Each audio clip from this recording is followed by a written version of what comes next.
McDonnell. I'm actually a deputy public defender. The name tag says district attorney's office. I want to be real clear, I don't work for the district attorney's office. So thank you very much for inviting me to speak tonight. I've been a lawyer at the public defender's office for 16 years now. And, a lot of times people will ask me out at, in cocktail parties or when I meet them, what's that like? What are the people like that you represent? And many of them have been victims throughout their lives. They are individuals that come from poverty.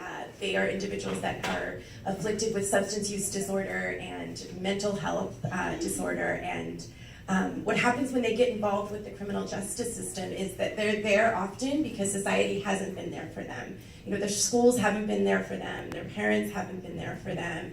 And then they're, brought into a system where sadly, often they're not receiving the proper support and really addressing the issues. So many of the programs that we're working on at the Public Defender's Office, in the Reentry Division, are to deal with that. What are the barriers that our clients have? What are the barriers that many people in jail and others that are out of jail have? So we're working on those. I think it's interesting to think about the epidemic of mass incarceration in this country, and especially in California. California, since the 80s, has built 1 university and 22 state prisons. So I think we should all think about what that says about us as a society and our priorities of where we put our money. And I'm a numbers person, and I sit on our local PTA at my kids' school over in Walnut Creek, and so we're working on small fundraisers and trying to up our budget. But do you know that our budget for the PTA this year was less than what it takes to incarcerate 1 child in Contra Costa County's juvenile hall? To incarcerate 1 child for 1 year in juvenile hall is $143,000. Imagine if that money were given to the families in need. And often, these children are coming from families that really just need support and, education and kind of a wraparound social model. So I really encourage everyone in this room to get involved. There are so many opportunities in our local community. One thing I'm really passionate about, though, is bail reform. We have a big opportunity in California right now. So each of you should be calling your legislators. You should be pushing for bail reform. There are 2 bills on the table. And let me tell you a story that kind of illustrates to me the problems with money bail.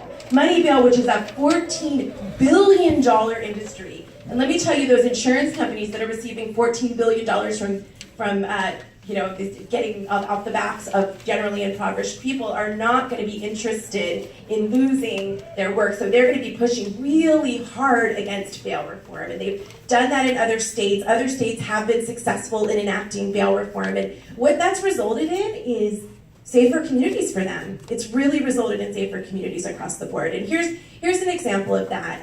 I handle what's called the arraignment calendar. I know Mr. Gagan knows what I'm talking about. The public defenders go in and you handle everyone's first appearance. And one morning, one of my clients was a young mother who was charged with stealing diapers and baby formula from Target. She'd missed her court date, and so she was in jail. And the judge wasn't happy because she'd missed her court date on this misdemeanor petty theft, and he wouldn't let her out.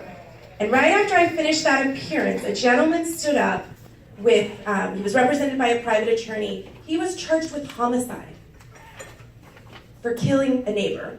And he was out on money bail. So money bail brought an individual their freedom. And I think most people would think that even if this young mother stole some diapers and baby formula every single day, we as a society would probably be safer with her out of custody and this other gentleman in custody. So money bail doesn't actually protect us. It's a very unjust system. It's a broken system. It punishes poor people for being poor. Typically what happens is, you come in and if you're, a typical kind of a median amount of bail in California is $50,000.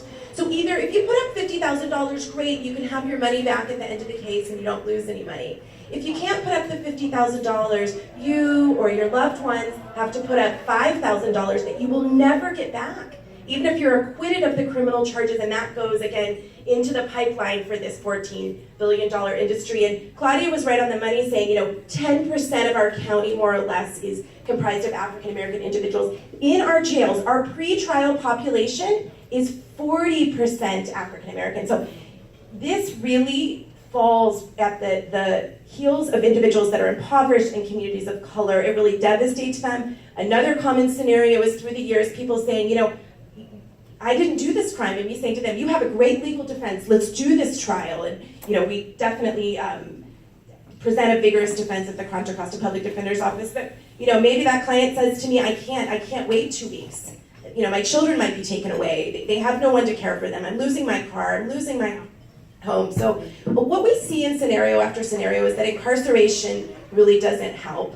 One of the things we have in common with the Philippines too is our money bail system. We're one of the only 2 countries in the world that has this money bail system. It's us and the Philippines. So the bills that I'm talking about are SB 10 and AB 42, and anyone can meet me afterwards. I have some action steps you can take to support those, but I would urge you, this is of utmost importance. This is about, do we want to be a just and fair society, or do we want to continue having debtors' prisons? Do we want to have people's freedom dependent on the size of their wallet? And do we ultimately want to be less safe as a society? Because when you put low-risk people into custody, their lives fall apart in ways that doesn't happen when you're a little higher up the socioeconomic ladder. They lose homes and cars and jobs, and it really drives people into a difficult situation, and it increases recidivism. On the other end, when you have people that are higher risk, you should really be assessing them and looking at them and not allowing people just because they're wealthy to buy their way out. So